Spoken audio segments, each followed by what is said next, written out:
এটা আমরা বলি যে গ্রামীণ সালিসি, যেটা আমরা বলি সে গ্রামীণ সালিসি সেটা সংগঠিত হবে। কারণ আমরা অনেক সময় কি দেখি যে panchayat panchayat is an elected body represented by few leaders from a particular political party. তো এখানে স্বাভাবিকভাবেই সালিসি যখন হয় তখন অনেকে বলে যে বায়াসনেস রয়েছে।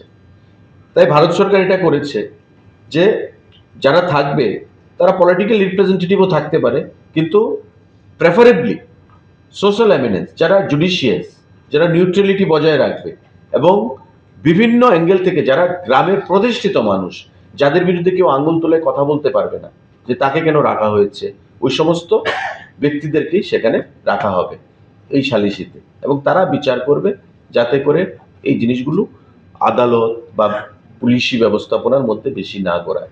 গ্রামীণ মানুষের একদিকে মহিলাদের, অনেক সময় মহিলারা যখন নির্যাতিত হয় পুলিশের কাছে জবানবন্দি করতে বা কোর্টে যেতে ওরা একটু লজ্জা বোধ করে।